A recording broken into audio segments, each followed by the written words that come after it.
Good afternoon, ladies and gentlemen. It's time, and probably we just start the last panel for today. And thank you very much for joining us for the panel titled "Social Change/Action in Japanese Dramaturgy." Now, my name is Ken Takiguchi. This panel's what do you call it? Agent provocateur. But actually, I'm not here to be provocative. But I want to provide some context of this panel because this panel might be slightly more specific in terms of the focus of our discussion as well as the framework of our topic. So what we wish to discuss in this panel is site-specific performances in Japan and the politics behind it. Putting this topic in ADN's context, I hope to explore this issue from two very specific perspectives. Number one is the Asian. Of course, you know that from this morning, we discussed a lot about what Asian means. And I just don't want to go deep into the topic. But what I mean by Asian is a kind of regional perspective, on a kind of plurality in terms of the watching this particular topic and exploring this topic. And number two is the role of dramaturgs in connecting these site-specific performances to the society. So again, this is not about dramaturgy, but very specifically the role of dramaturgs as the people, those who define themselves as dramaturgs in whatever means. So, and I am very grateful that we have three very, very, experienced speakers with us. And actually, when I was, approached by Hang En to form a panel for this ADN at TPAM, they were very generous. And I just, tried to form this panel out of my very personal curiosity. So I think that it is proper to provide some context on what I want to know through this panel. I was based in Malaysia and Singapore from 1999 to 2016. And so it's been about a year to be back in Japan. So what impressed me the most is the huge momentum created by the Olympic Games scheduled in 2020. And a great amount of resources have been, put into the arts and the culture as well. So I vaguely noticed that kind of momentum when I was in Singapore through for example, the new grant schemes introduced by various funding bodies. But it was only after I came back here, I started to realize the scale of this national endeavor and its implications in the arts. At the same time, however, I started to think, so putting this gigantic scale aside, the issues at stake might remain the same. The relationship between art and the society, and the so-called publicness of the arts, which have been widely discussed, at least for a couple of decades. So this is why I wanted to review the process of of the projects that focus on the community and the locality. And this would be an entry point to explore the social dynamics we are encountering now. The question I want to ask through this panel is, how would the projects which are mostly developed upon organic and the minimum relationship, change or unchange when the public money and the political agenda came into the picture? And I believe that this would have some relation to the questions, the Charlene Rajendran, asked this morning on the participation and the complicity. So this might be an issue probably other countries are facing as well. The community theater, for example, has been a buzzword in Singaporean theater as well. So when I started to think about this kind of questions, our first speaker, LEOW PUAY TIN, came to Japan for her 6 months fellowship. And she's a Malaysian playwright and a text curator. And her research during her fellowship was on the site-specific works. And she observed a number of projects in Japan. And we met almost every fortnight and had a lot of discussions about her findings on the very concept of site-specific. And I also realized that her research is much relatable to my question on the art and the society in the current environment. So when I started to think about this panel, it was pretty natural that, I thought that, why don't I use this, the framework, our conversation between, on this the particular topic as a framework of this panel. And I expect that PUAY TIN would share her ideas on site specificity, which would be a very good introduction to our topic as well. I'm also quite interested in her reading of Japanese site-specific works, which would provide a kind of regional perspective on that as well. And following the PUAY TIN's presentation, we have two speakers who have worked extensively on the projects focusing on the community as a dramaturg. So our second speaker, Mr. KAKU Nagashima, is one of pioneering dramaturgs in Japan and has collaborated with many theater directors and companies. And he also initiated a number of site-specific works. And he gave me his books on his works under Tokyo Arts Council's Tokyo Arts Point project, and from which I learned a lot about his practices of the site-specific works. And I was fortunate to have several chances to sit down with him, and we had a chat for hours. And so when I started to think about this panel, again, very naturally, I wanted to have him on board.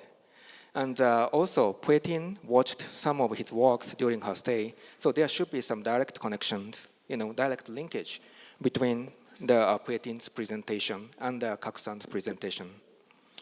And of course, he will talk about the politics he observed in the course of implementation of his performances and his role as dramaturg. And our third speaker is Mr. Masashi Nomura.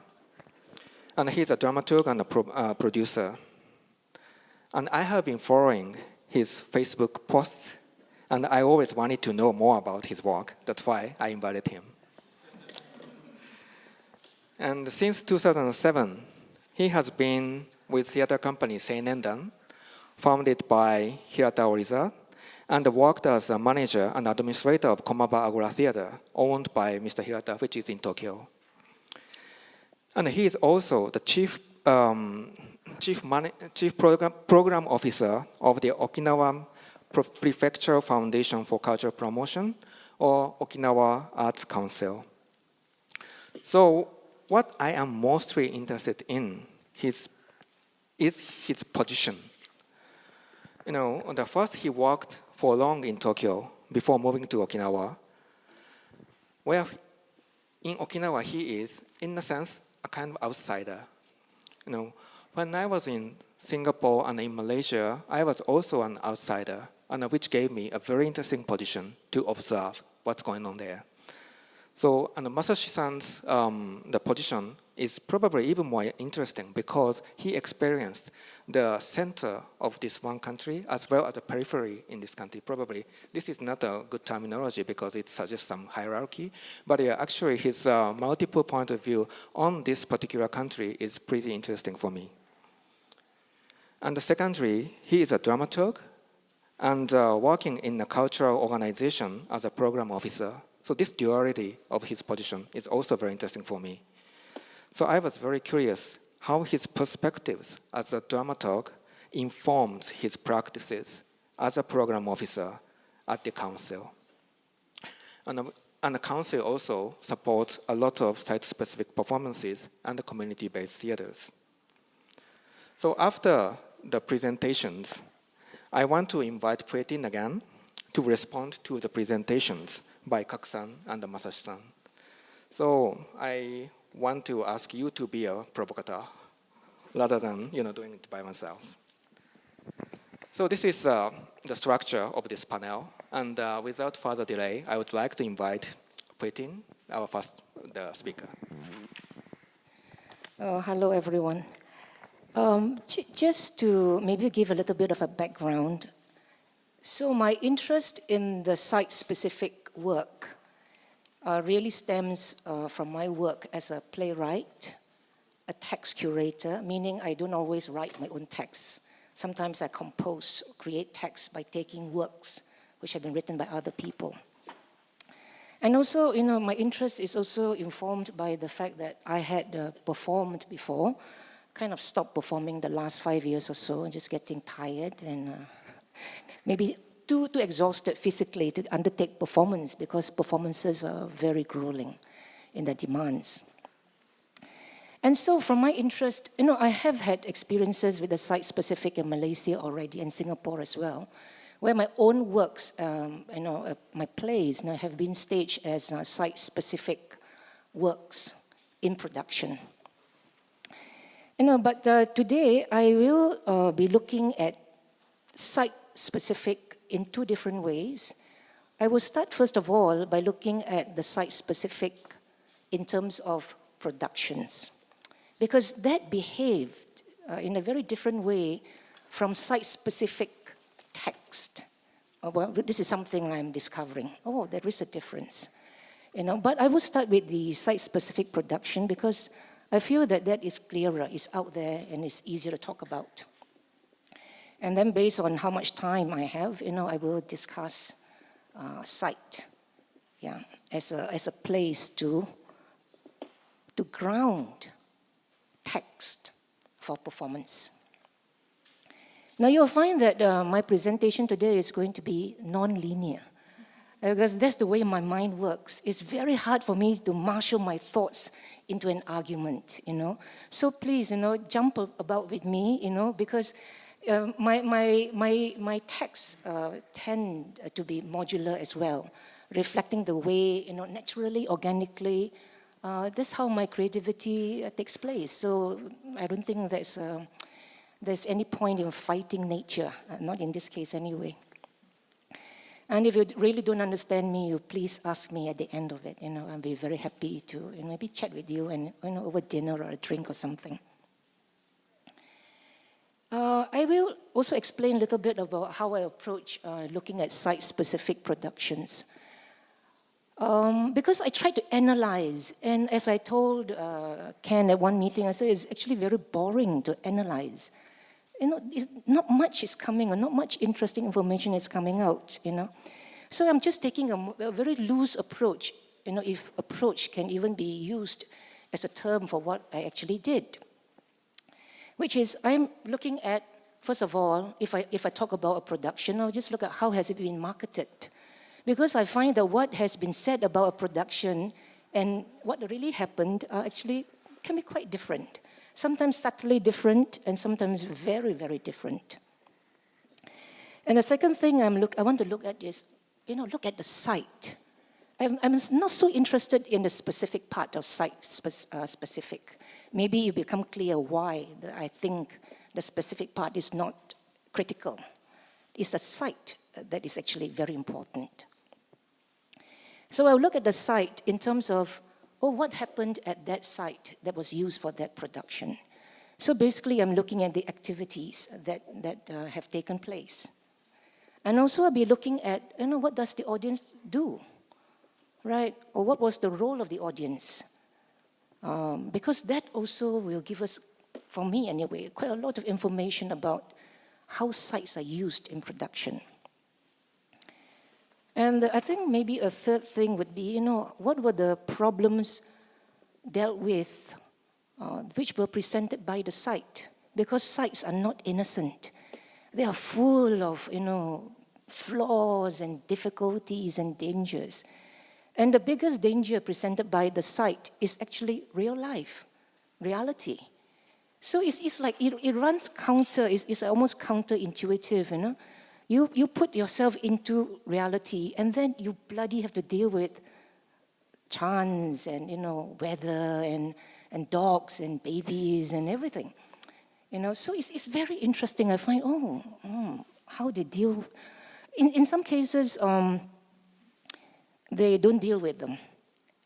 You know, they find other ways to deal with reality, you know, which I also find quite interesting as well. Okay, so in the process, you know, I find that, you know, because the site-specific, you know, as a term has been bound up with so many other key words, you know, like, you know, Ken just used the word community, and then, you know, site-specific in relation to public sphere, and site-specific as related to local, to the here and now, meaning the present time, you know. But I find that ultimately, you know, the biggest playing field, if you like, for the site-specific work is actually reality. And so one of the questions, or one of the things I was very interested to look at in the site-specific production is, you know, how did you deal with the reality? Or what aspects of reality from the site are presented through that performance, right? I have kind of gone with the word site-specific, even though I said that it was sites, which I am really interested in. Well, that's because site-specific has become a catchphrase, and the audience seems to understand what is meant by site-specific. So I don't think that I need to reinvent a new term like, you know, community-specific or, you know, site generic or whatever, you know, it's just understood. And I think as the term has popularly been used right now, you know, site-specific just means anything that is not being presented in a theater venue. That's all. If you just go with this very loose definition, it just makes sense that later we can, you know, maybe, you know, put some markers around the word site, and you know, that would be useful, but at a later date, a later time, okay? And the site-specific doesn't always mean outdoors, even though, you know, in the public imagination, the thing is outdoors, but actually quite a lot of site-specific work is done in rooms like this, or, you know, under a roof anyway. So I'll be looking at 4 or 5 site-specific productions which I saw in Japan last year. And it's a kind of a case study, or, you know, just to ground, you know, my discussion. So if you look at that information, you know, which you can read for yourself, just to tell you, you know, when they were staged and, you know, and who were, for what occasion. And as it happens, you know, the Tokyo Arts Council and, you know, Yokohama, I'm not sure which public body was involved. So these actually were funded, publicly funded productions. So I'm going to move on because I think you can read that for yourself.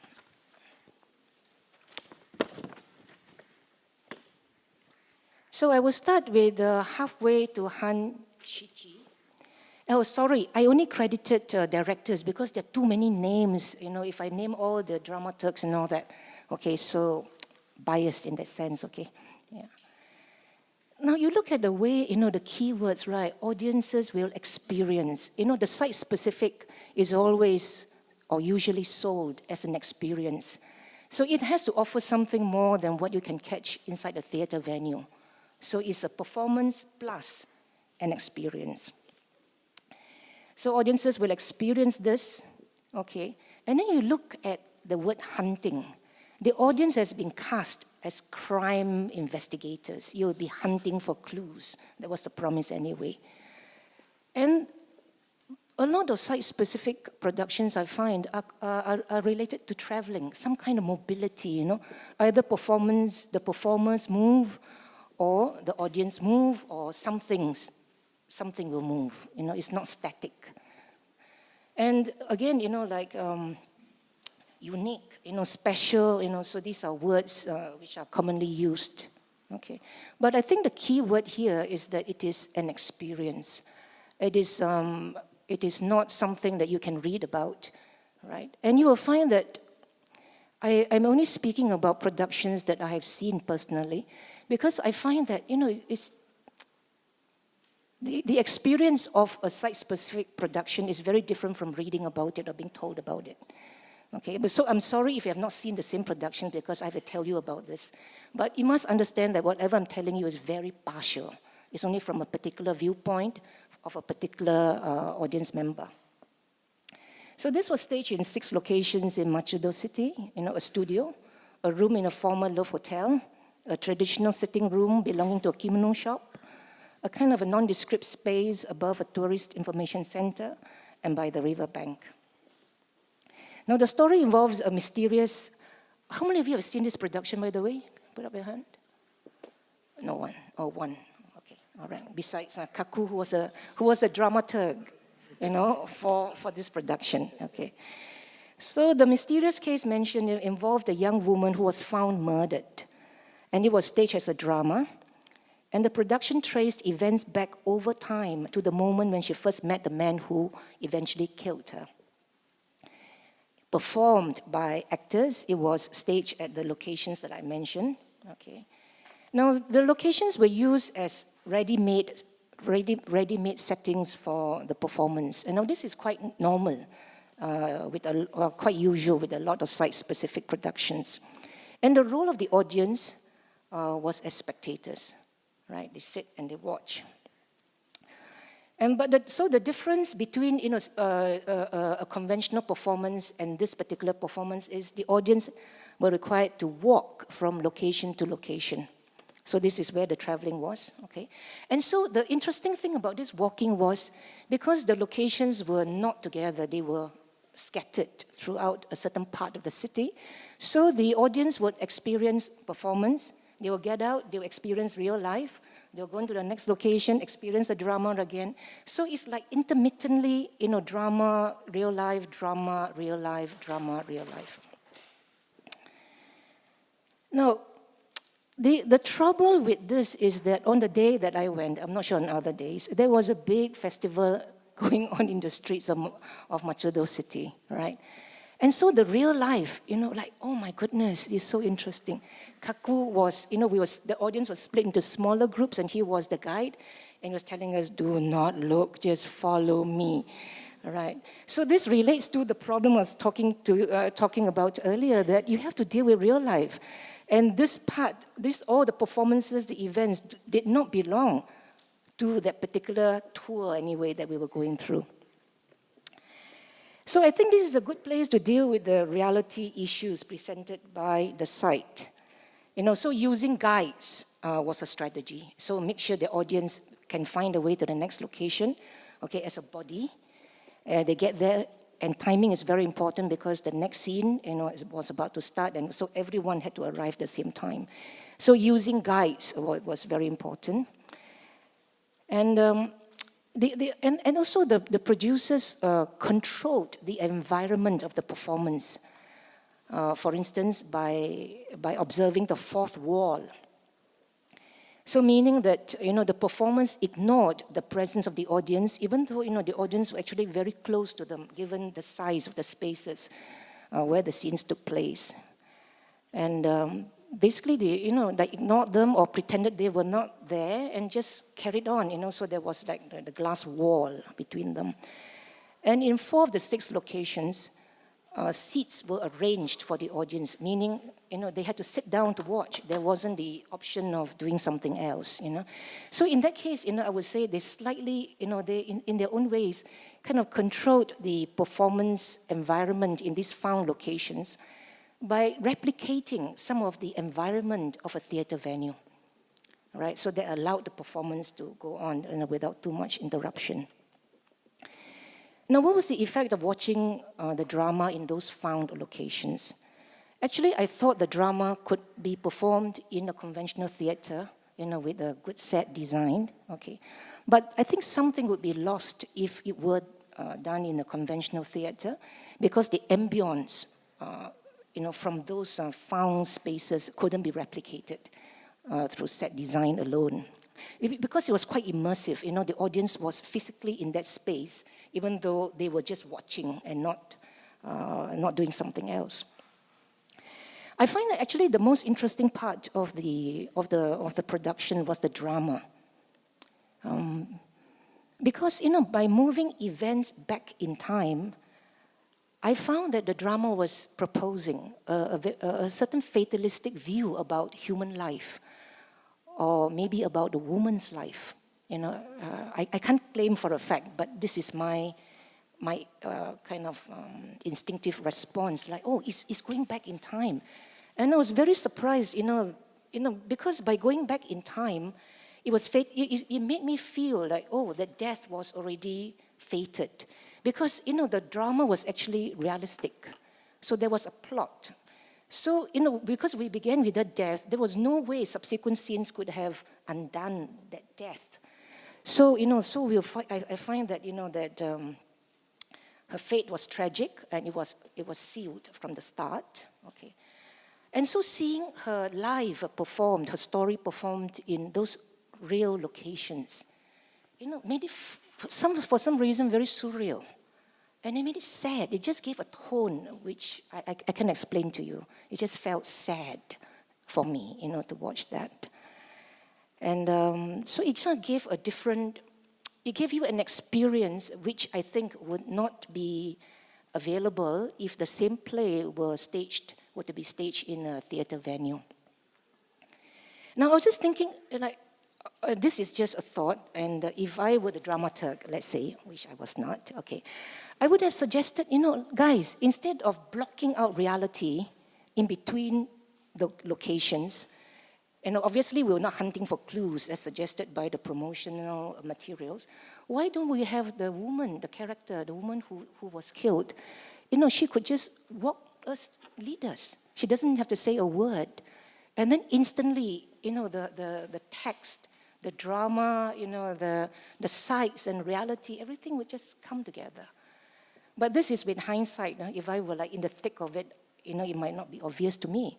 And I think this thought came to me because, I happened to see the show on a day when a lot of things were happening in the city. And I'm going to move on to the next production, which is, oh, by the way, sorry, I forgot to show you this. Okay, so those are some of the locations which I lifted off the website. Yes. Yeah. So, and this was the walking through the streets. Okay. Oh, wow, I have only 3 minutes left. Okay. Some lessons to learn. Something far is near, something near is far. It's a cruise. And so again, you look at the language, right?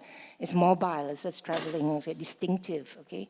And the audience would now be listening instead of spectating. So the locations, no, this is not it. So the location was on a boat, okay?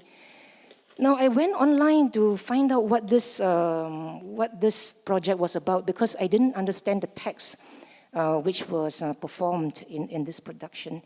So we got on the boat. So it was not a cruise in that sense, it was not a ship, it was a boat. And we were traveling along the rivers in Yokohama, and we were each given, listening devices. And we were listening to text translated into Japanese of stories about refugees from Germany, Frankfurt in particular. So this was from the McDonald's Radio University project that Akira Takayama did in Frankfurt. So it was a very strange experience in that, the audience were very secluded. And the first thing we were put on the boat. So we were like a captive audience, right? And then we were given those individual devices, and so we couldn't do anything, right? Only listen.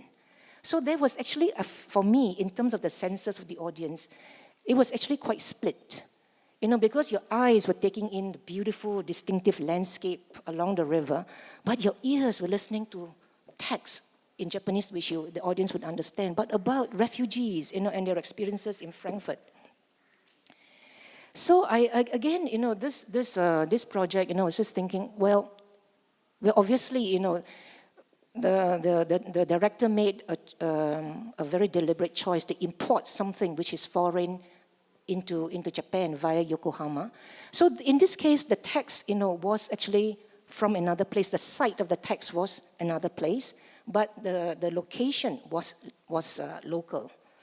And so, like if one had wanted to make this more site-specific, meaning bringing the text nearer to Yokohama, so one possibility would be to include some text from so-called migrants or foreign residents in Yokohama.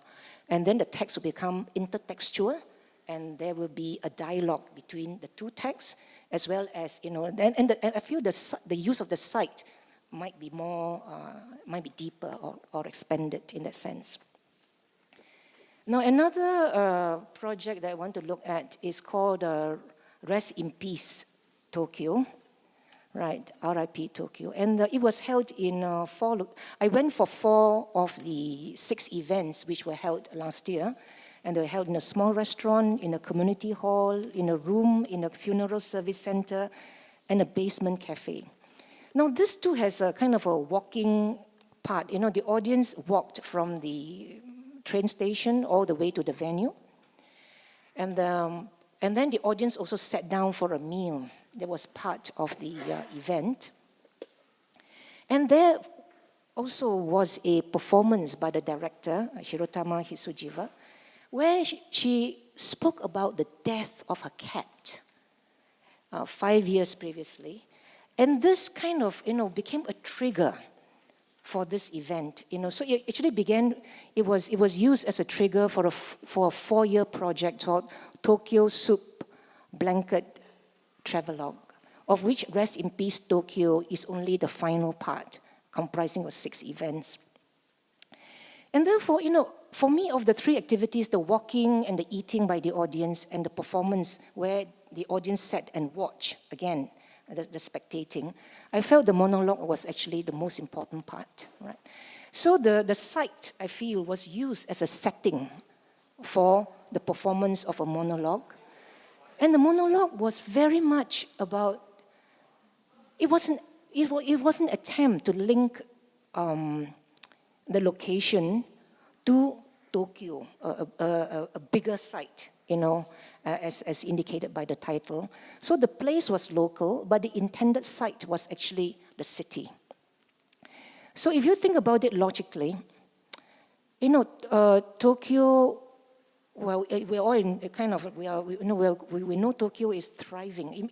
Of course, it's like facing huge problems, impending crisis from a growing population and a shrinking population as well. But that in itself, will take some time before Tokyo dies, right? But the event, therefore, is an imaginary event in the sense that it was staging a commemorative event for a Tokyo that has died. And that linking is done through the death of the cat, which allowed the director then to explore this issue of loss, right? Losing something, and link that to changes happening in the neighborhood, and then linking, of course, to the bigger changes happening in Tokyo, yeah. And so I feel that, the site, what is the site used for? What is the work of that performance? And I think that, it's very different from the other 2 projects. This site is being used almost like an expression for personal feelings, very private, very personal feelings, but performed in a way that could be, that was slightly detached through a little bit of a distance maintained between the performer and the audience. And it seemed to me that, the intention might be to maybe nurture a kind of a niche group or a little community, where, personal feelings could be voiced and understood. Okay. Now, that's all the time I have for, so maybe we can catch up later on something else. Okay, thanks. Okay, thank you very much, Bettin. Hello everyone, my name is KAKU NAGASHIMA. 日本語で喋ります。I speak in Japanese. 今日はこれからサイトスペシフィックの作品。Today, I'd like to talk about 2 site-specific works.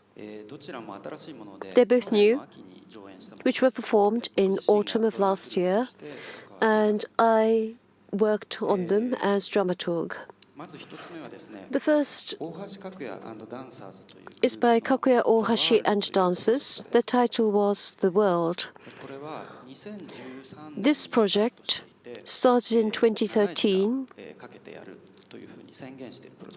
and it already was announced as being a long-term project.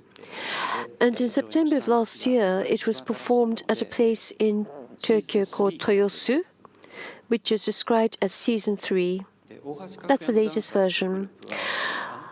Kakuya Ohashi and dancers are a contemporary dance group who work based on the Ankoku Buto methodology. And they started their activities in 1999, so they're pretty experienced. The World started in 2013. It's a research-type project which takes specific locations as a setting. The Koto Ward, which is the eastern part of the central part of Tokyo, and the majority of this is actually reclaimed land dating back to the pre-modern era, back to the Edo period. Research is conducted here, and the concept is based on vampires who suck memories of the space, and the vampires in this context are a metaphor for the artist. It's a site-specific work, which is a project which is created by going into the local communities, not into a theater. And usually you accept that becoming friendly with local people is a good thing, and you're supposed to do that. It's a given. But in fact, artists tend to be very egotistic. They want, desperately are in need, they crave resources to create their work. They try to utilize everything, but if they show their true feelings, the local community is not going to accept them. So they actually have this hidden intention of taking things from that place, but they behave like gentlemen, which is the attitude of a vampire. One important characteristic of a vampire as opposed to a zombie is vampires require permission to go into somebody's house. You have to let them in. They have to become acquaintances. They have to be invited to cross the threshold. Unlike zombies, they do not go around smashing windows open and breaking their way into human beings' dwellings. They're very well behaved, but they always have this hidden intent. And so the idea is that these are exactly what research conducted by artists is like. And so that's why the vampires are here. Also, vampires are asleep during the day and they wake up at night, which is very artistic. And so that's part of the artistic concept. They're very much like the artist. You see, it's very inconvenient being a vampire. So they always need to have human sidekicks.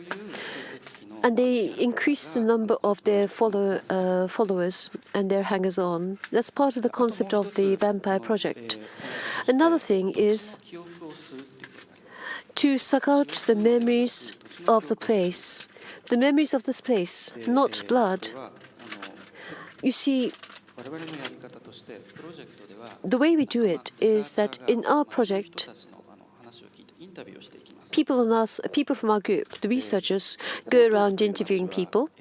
Koto Ward is a period which was gradually built onto its reclaimed land from the Tokyo Bay area and the rivers in this area. And a lot of things lies under the ground. For example, the rubble left over after the Great Kanto earthquake of 1923 was also dumped here. After the 1945 Great Fire Raid, where there was major carpet bombing of Tokyo, a lot of the debris from that time was also buried underground and is still in Koto Ward.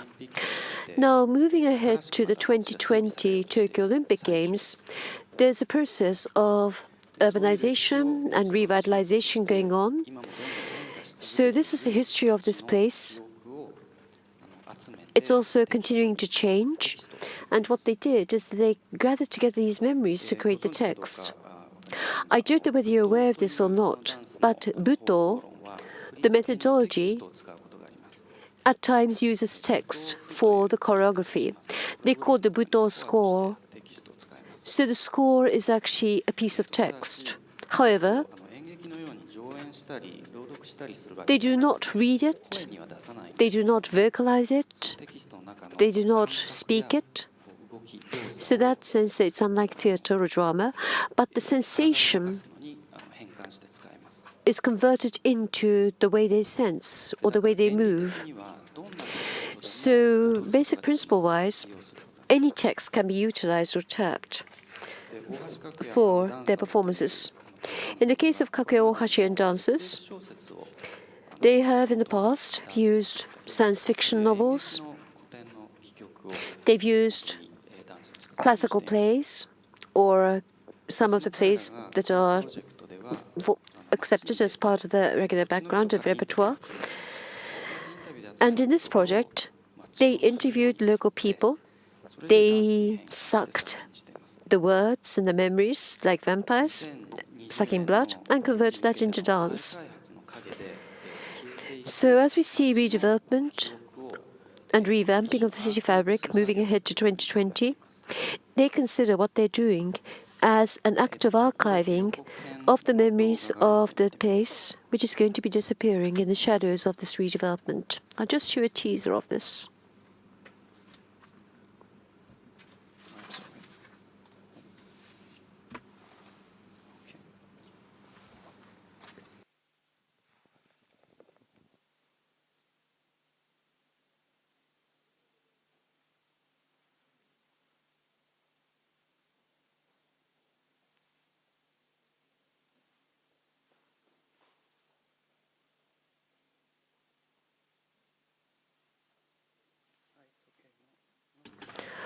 The text says, once the sun sets, you forget.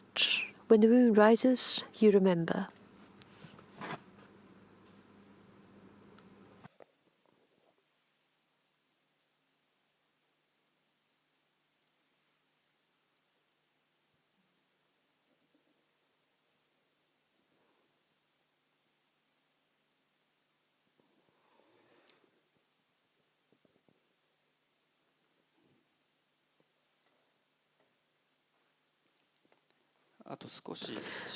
And I'd just like to show you some photographs. Here,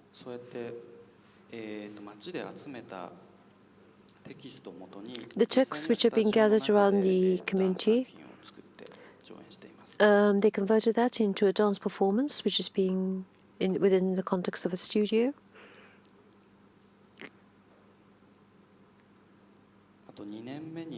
The second year, they went to cafes and bars and restaurants.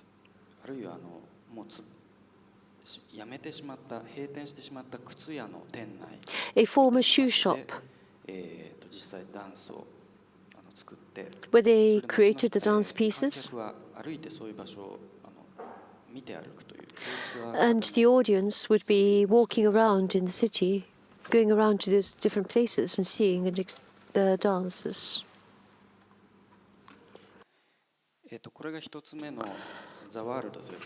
So this is The World, the first project. And this project itself uses fiction, is a very clear-cut concept, and also dramaturgy. Another work that I'd like to introduce .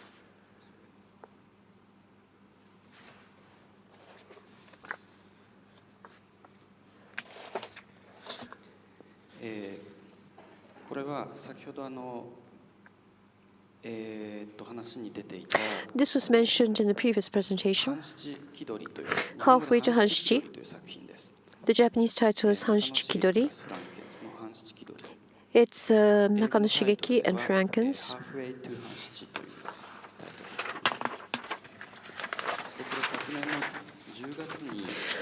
In October of last year, this was performed at Matsudo, which is in Chiba Prefecture, next to the Tokyo. And it was part of Festival Tokyo. So it was one of the program elements. This is a drama, theater piece. And a single story develops while people move around between different locations.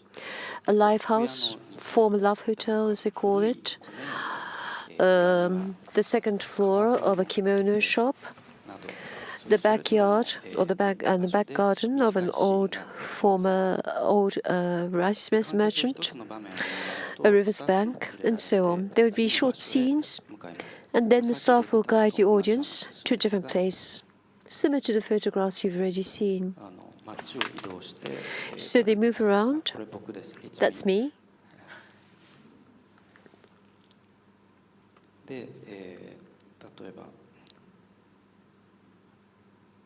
I'm sorry, it's heavy.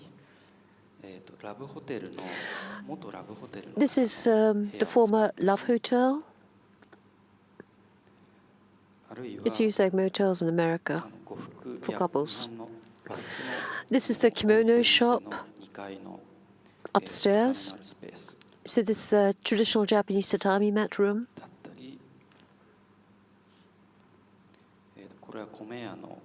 This is the rice merchant, the backyard.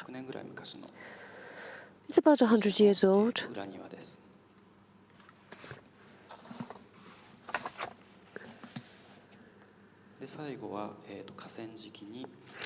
And this is the river's bank.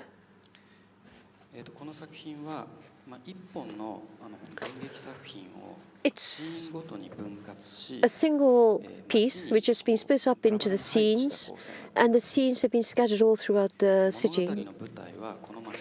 And this city itself is the stage for the story, and the story is a narrative of the past.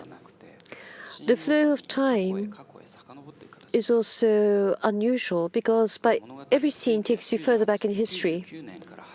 It starts from 1999 and goes back and ends in 91.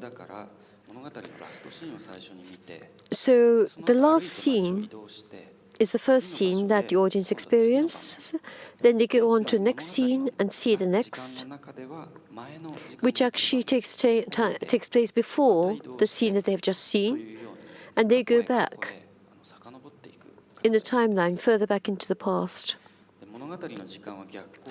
So time is moving in reverse in the story, but the time which is experienced by the audience is linear time, and at the very end they will find themselves by the river's bank at sunset, and they can see Tokyo on the other side of the river, represented by its lights. Now the story is a detective story, it's a mystery based on a murder.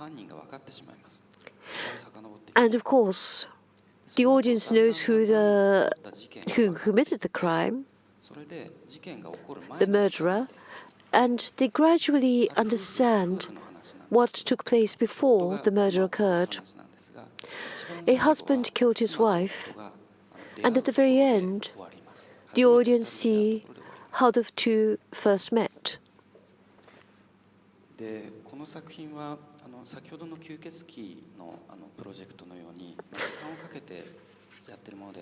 It's something which took place over a very short period of time, unlike the vampire project that I spoke about earlier.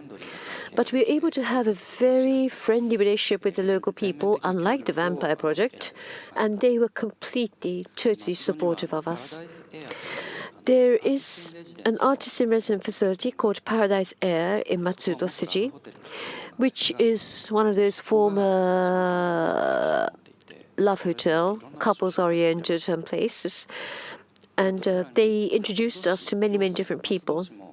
Also, the city government was extremely cooperative, and the tourist organization for the city were also supportive. So it was a very short frame of time to create this, but we were able to use a lot of locations, and there was tremendous, fantastic backup and support from the local government and also from the local people. So it was a very happy experience.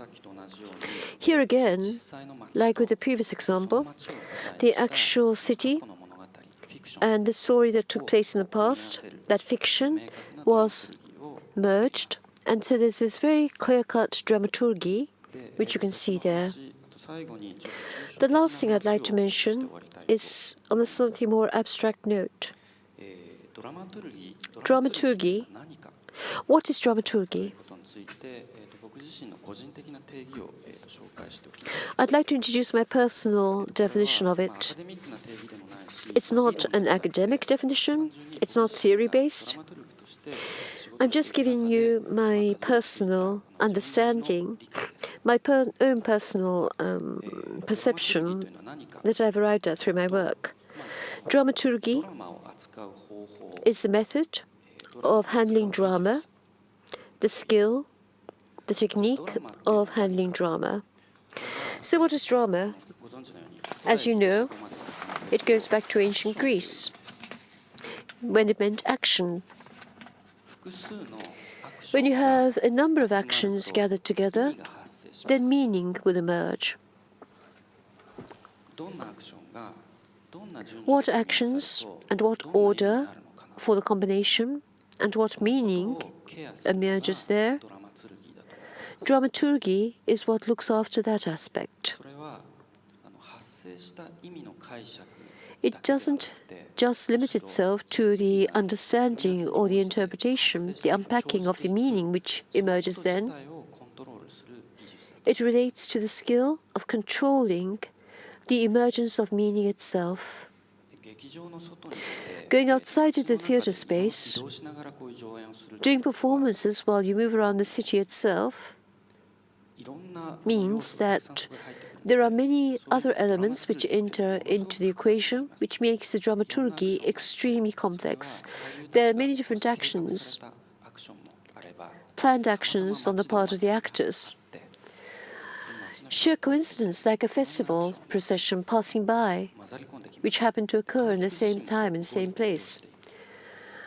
The audience is also on the move.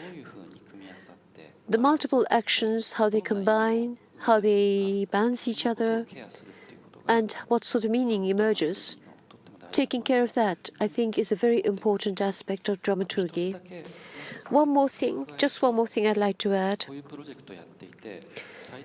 Working on a project of this kind, when I think about site-specific or site-specificity, is the tremendous speed at which the cities and the towns are changing. For example, when we began the World project, we often used to climb over a raised pedestrian walkway. It was like a bridge over a busy road, but this has now been torn down. As for halfway to Hanshichi, this riverbank, it's like La La Land. It's an homage to it. In the winter, the grass died, so everything is brown. But we notice that the city itself is really changing dramatically.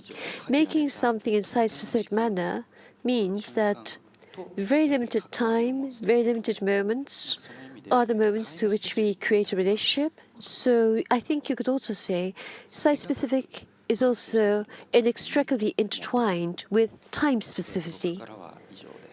Thank you.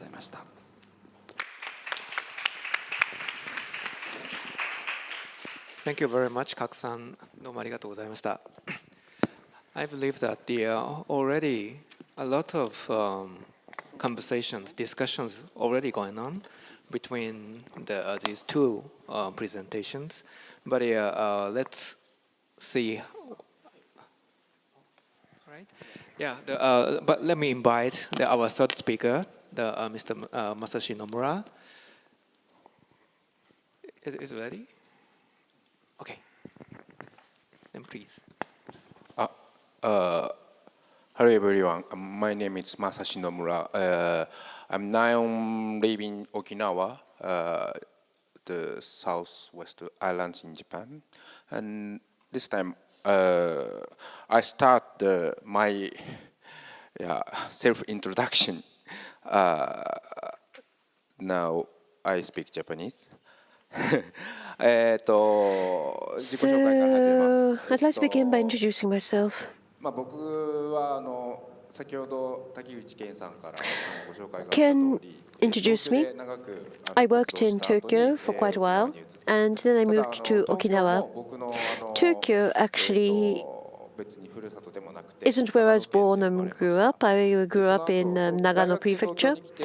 I came to Tokyo to go to university, and I joined a club, one of those regular clubs where you just start doing drama.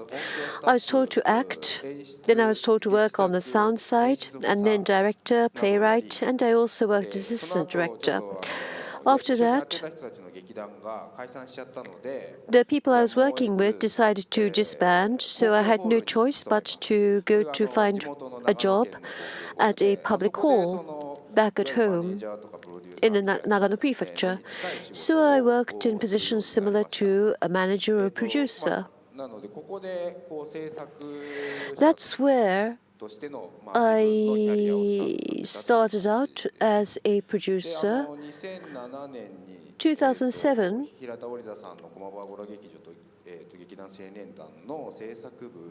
I joined Hirata Oriza's Komaba Agora Theatre and Seinendan Theatre Company. So I became involved on the creative side and the producer side. And as you can see, I didn't actually have an academic background of researching or writing about dramaturgy. It's really been experience-based, so it's empirical. And that's been the basis for how I've come to continue to work.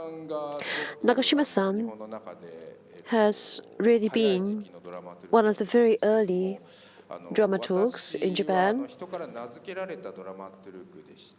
I actually was dubbed a dramaturg by other people. I have never claimed to be a dramaturg myself. 2008, I was described as dramaturg and director's assistant. And then as the company grew, a specific position of assistant director was appointed, and I was left with the title dramaturg. That's all that was left to me. So I would talk with the director to work on a work in progress. We would think together about what needed to be done, what should be done. And so what I do is I try to do everything within my means. So that's how I've been working with the creation of theater and drama.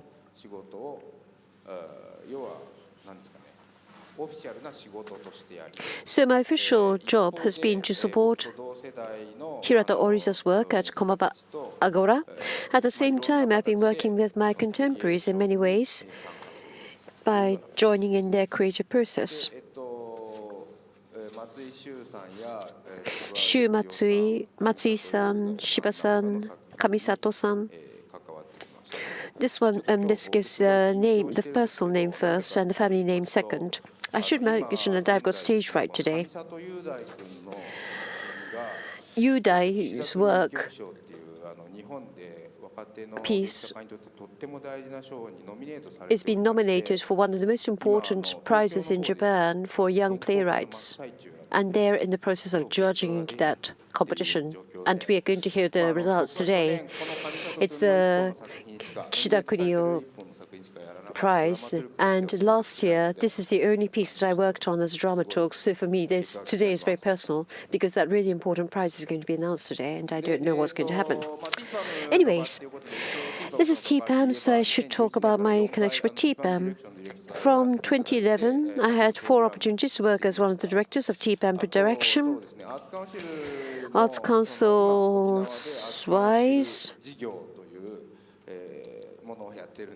I'm working on the Okinawa Arts Council, but 2012, when Arts Council Tokyo was created, I joined in for 2 years as a researcher.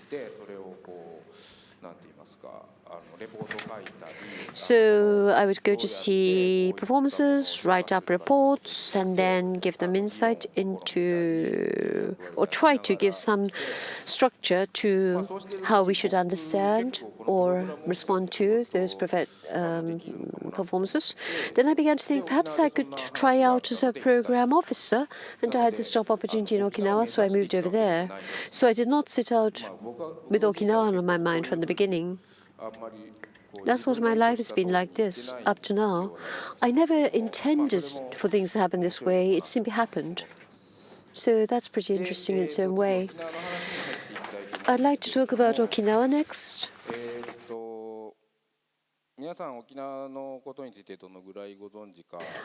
Okinawa. I don't know how much you know about Okinawa. Geographically speaking, it takes 2.5 hours to 3 hours flight to get to Okinawa if you're flying from Tokyo.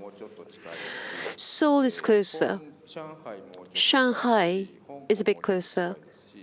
Hong Kong is a bit closer. Taiwan, you can go there in about an hour's time. So that, I think, gives you some sense of where Okinawa is located.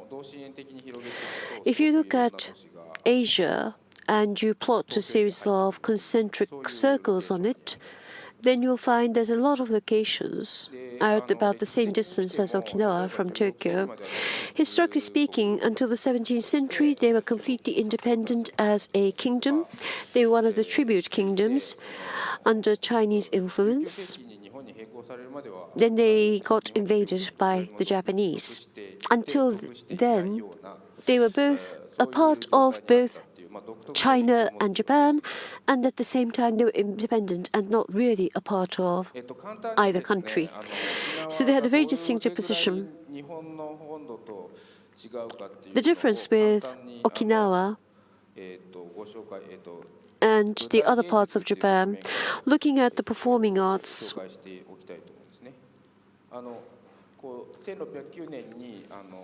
1609, Satsuma is one of the feudal lords. One of the parts of Japan invaded them, and then we had a sort of, we have control over them, but we're not really in control of them sort of relationship between Japan and Okinawa. After that, and after the major restoration, then what is called the disposition of Ryukyu, which formally means that we sort of decide to merge Okinawa.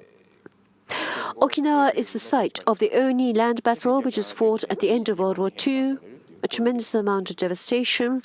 And then they were ruled by the Americans, and they were occupied by the Americans until 1972, when the Americans handed it back. Performing arts, folk art. This can be traced back to the Ryukyu Kingdom and historic performances. And then relatively more recent performances, Kumi Odori, here in the center, was an Okinawa variation of Japanese classical traditional theater like No or Kabuki.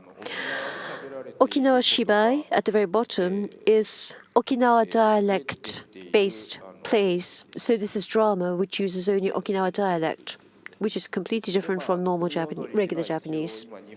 This is Kumi Odori. This is taken up at the national theaters. Next slide. Just some photos. As you can see, it's very different from what you would see in mainland Japan. So this Okinawa performing arts, times-wise, how it corresponds. Kumi Odori is the Ryukyu one. Before it was under the rule of Japan, you had the Ryukyu kingdom, so Kumi Odori existed till then. In modern times, Okinawa play is brought up by the citizens of Okinawa. It's done by the Okinawa dialect. the Japanese mainland people have difficulty appreciating what they're saying, and also the US-based people would not appreciate it. So Okinawan play, for the public in Okinawa, this is an important play for them in those days. Next slide. It's easy to follow, but I just made it simple to follow. In Japan mainland, before Meiji Restoration, it had kabuki. After the Meiji Restoration, to modernize it a bit, we now have the modern drama that was introduced in mainland. And after World War II, we have the Shogekijo small theater, the underground theater, kind of small theaters. And also Buto also came into play, using the body performance. So this is where the contemporary like theater performing arts began. This is the history and Okinawa's history. In performing arts, it's not necessarily parallel. Next slide. And then we come back to Japan. I got this slide from somewhere else, so maybe it's redundant. Sorry. Next. This is the Okinawa Arts Council, what I support, the ones that I'm involved with. These two opened last year.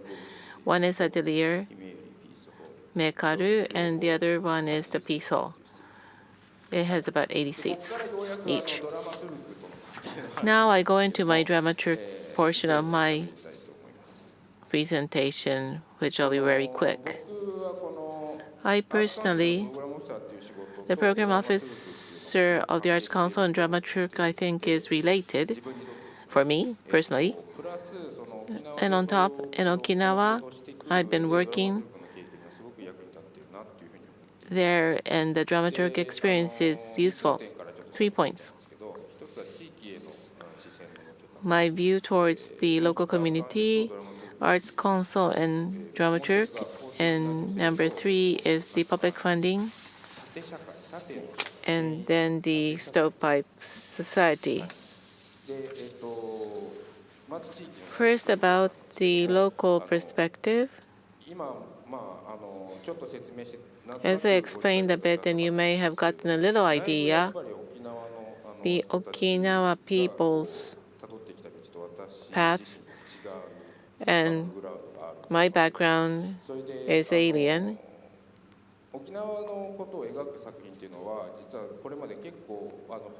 Works that express Okinawa is done by the mainland people, which I have also experienced. After I moved over to Okinawa, those sorts of works is trying to look at Okinawa from the issues that Okinawa possesses. People who live in Okinawa have a different sense of the issue. We try to address things from the issues that people see from the outside. It's like, what are you doing it for? Whose purpose is questioned. Personally, creating these halls and so forth, why I'm doing this, the expression by the Okinawa people by themselves needs to be communicated to the outside world. We don't want people to focus in through the eyes of the issue that Okinawa holds. So the mainland people may be looking at Okinawa from some issues, but I want to communicate what Okinawa people have in their minds. Like the way they express the issue, the way the mainland expresses it, and the Okinawa people expresses it is different. So as I engage with the Okinawa people, that experiences that dramaturg is very good. I decide the process and go about through my logic is not the way I would carry it. I listen to the partner's logic and how I can help is the approach. Dramaturg is an intermediary. You're not the person to actually act on it. That methodology was very useful for me to practice in my position in Okinawa. Even if I think I'd rather do it this way or it should be done in this way kind of thought, I provide options to my colleagues in Okinawa. And if they agree to certain method, then we just work on those methods that were selected by them. The people in Okinawa may not agree with what I just mentioned, but anyway. My sense is that my culture and the Okinawa's culture is totally different. For me to have them make the choice of how they want to present things.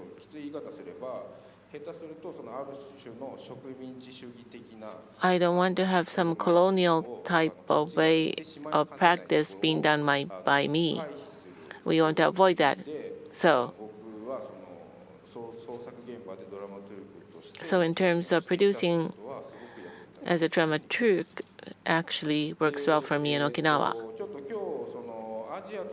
In relations to Asia, as Ken said, huge money spent in Japan as funding. So my number 3 point,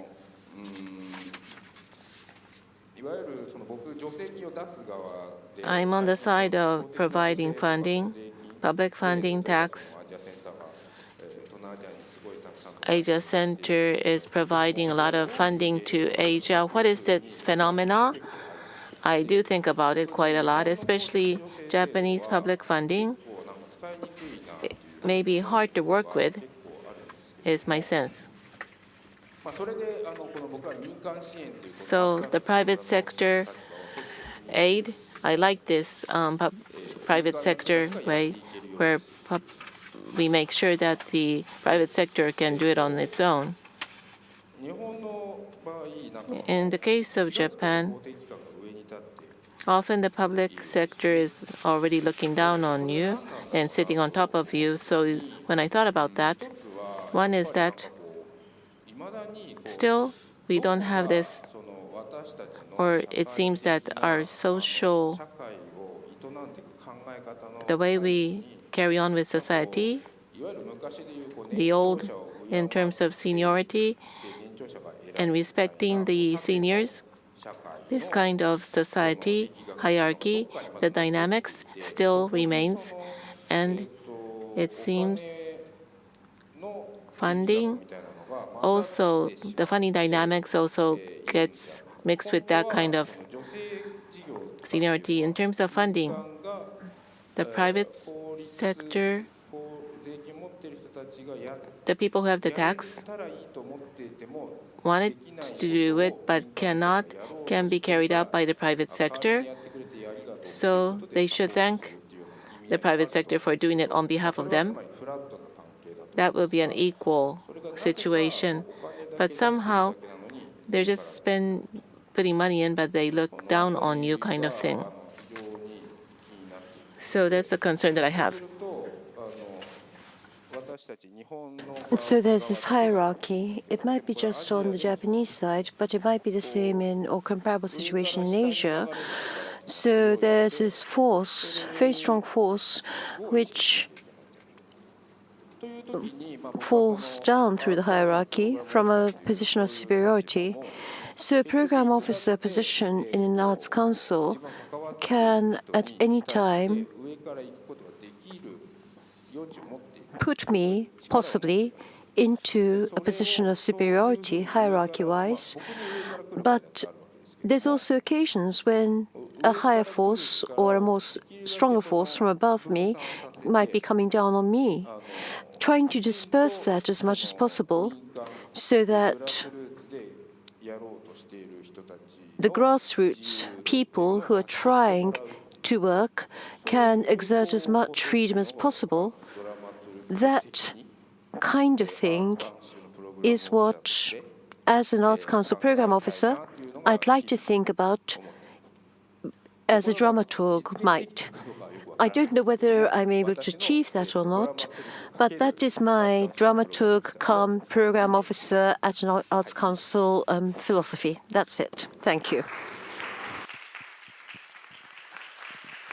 Thank you very much, Masashi-san. And there have been a lot of important points have been raised. And now I want to ask Puay Tin to come back. And can you quickly respond to these two presentations?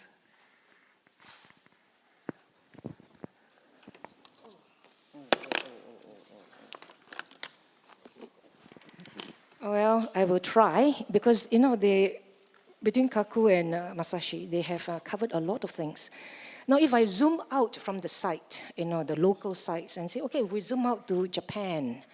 So as an outsider, you know, I mean, there are a few things, you know, which kind of caught my attention. And I already covered this, you know, in relation to Rest in Peace Tokyo as a project. You know, there is a concern with rapid change. So if I can use, you know, a term which was, you know, very popular in the 70s and 80s, it's like a future shock, which is happening right now. You know, rapid change and things are disappearing. And this is not just happening, you know, in the productions or the reason for doing site-specific productions in conversations. You know, people mention that, you know, very often. So there is, you know, the whole anxiety to you know, to archive the past, you know, to collect memories, you know, through interviews or through, you know, through text, you know, which could be collected, and images and etc. So that, I feel, you know, is something that's urgently happened. Actually, I couldn't, as an outsider, appreciate the problems that a shrinking and a growing population, you know, was posing to Japan, until I began to read into it when I was here, you know, the past 6 months, and to understand that it's not an intellectual exercise. It is something which is very deeply felt, you know, and it, of course, it will go into, you know, people's work. And the other thing is this tension, if you can put it that way, between the local and the big picture. And also, Masashi is very, you know, aware of the politics as an outsider going to Okinawa. And I would say that that kind of sensitivity is not always observed, because I've seen a few on other projects where the artist comes in and the artist does a project his or her own way, and then uses local resources or the community.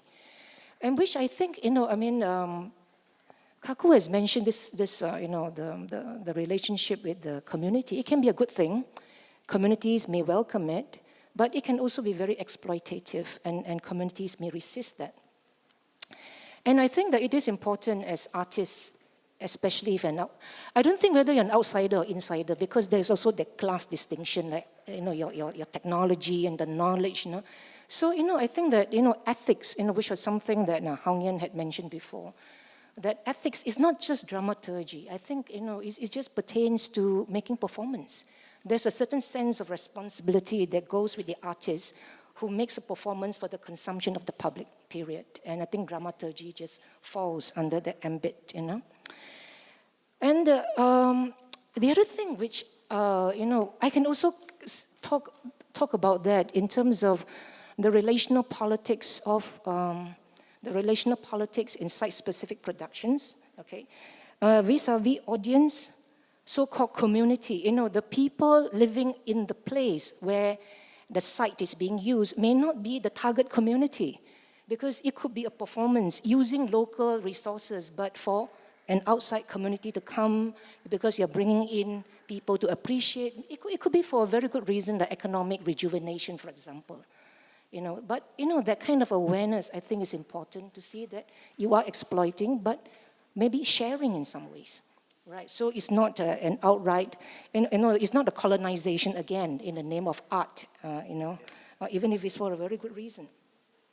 So I think the relational politics, you know, that we should be aware of in the audience, community, performers, right? Or the performance makers is a very big group of people, right? And also the funders. So if you know, in the works that I've observed, you know, there was very few which were just done on the initiative of the artists themselves.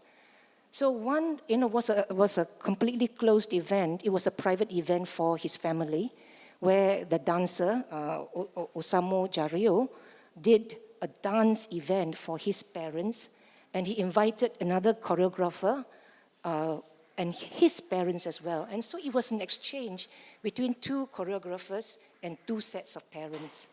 And because, again, addressing this issue of time, because their fathers were old, and one of them was stricken with cancer.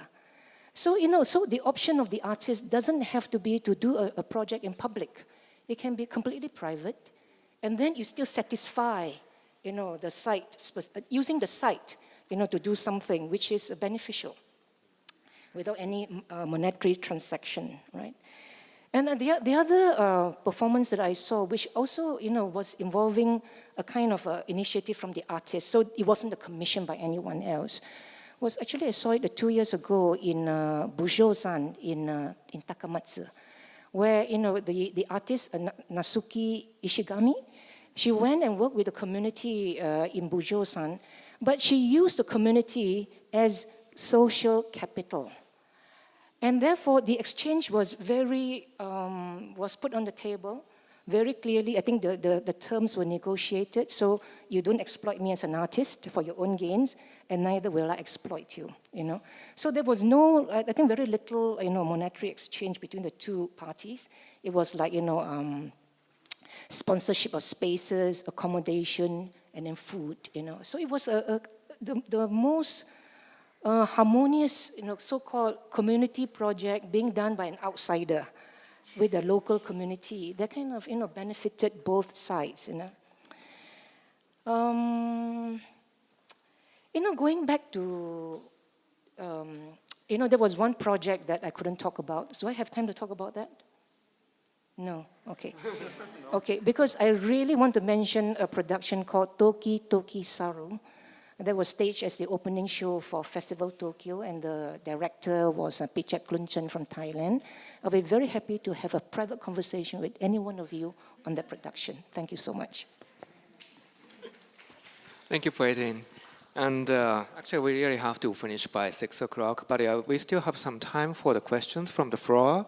So if you have any questions, I want to take one or two. Please. Please wait for the microphone.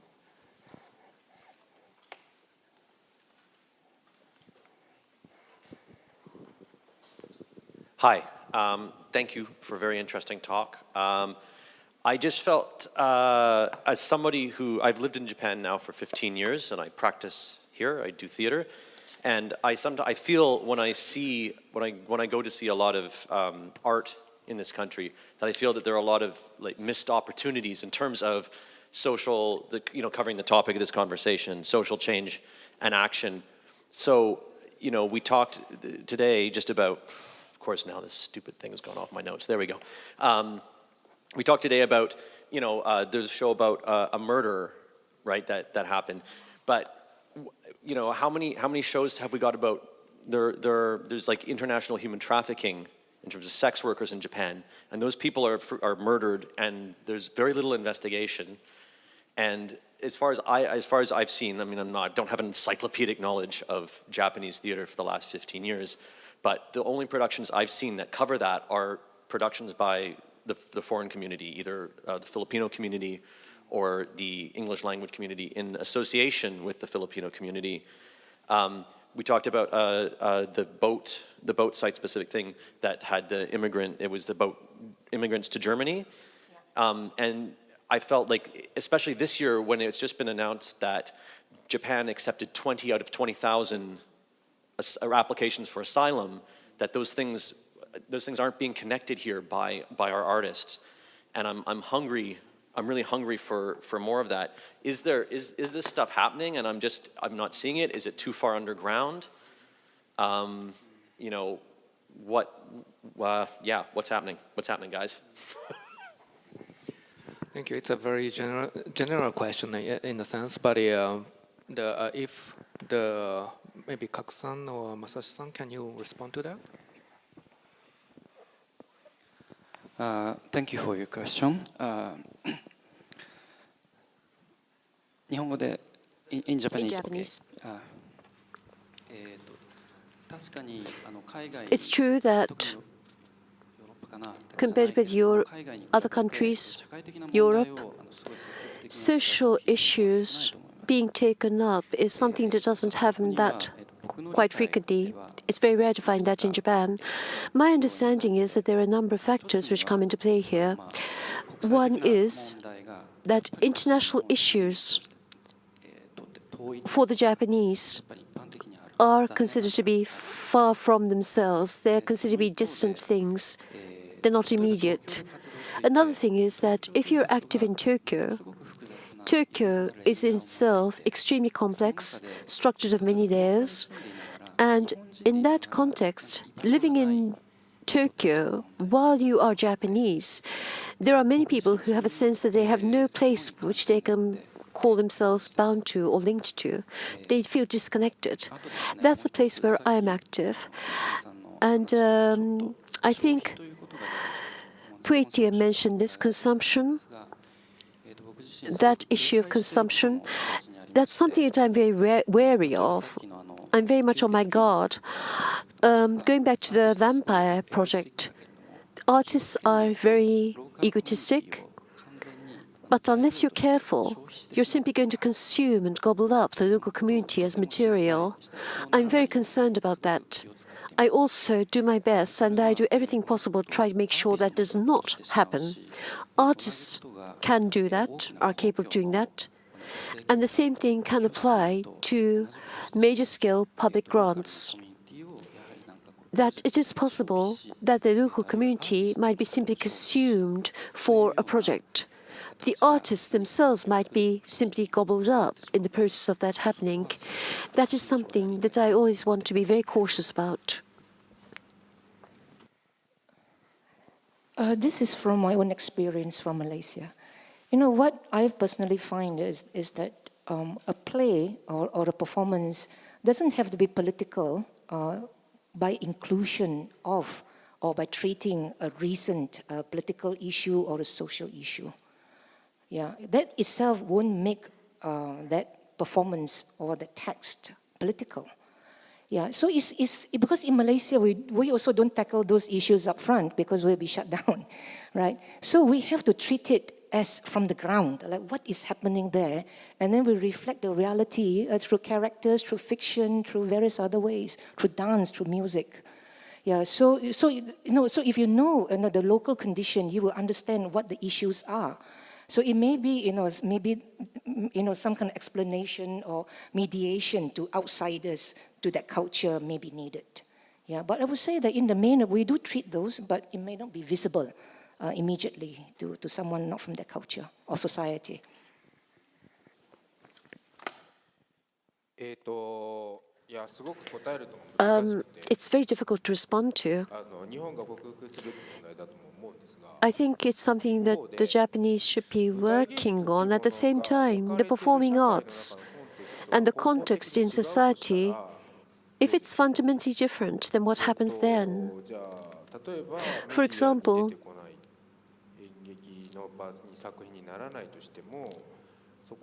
the media may not be picking something up, but there are people who live there in that reality. So how would institutions or politics, in capital letters, be linked into with those issues is something that is part of what we should be doing. But we can't just look at performing arts and know all about or learn all about the world or about Japan's society. Last question, unfortunately, that's true. If you have any. Okay, if there's no more question, probably, please join me to thank these three speakers. Thank you very much.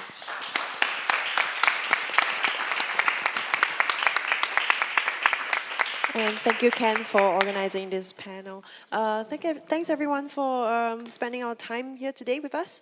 The ADN conversation continues tomorrow. That's our last day. In the morning at 10:30, we will be in the library just over here, the smaller space, continuing topics in dramaturgy. So there were a lot of questions today from the floor about terminology, Asianness, and I think we will take that conversation next in a more casual breakout sessions with new participants. And in the afternoon, we close with a round table, artistic direction as thought leadership. So, and that will be happening in this big space here with simultaneous translations.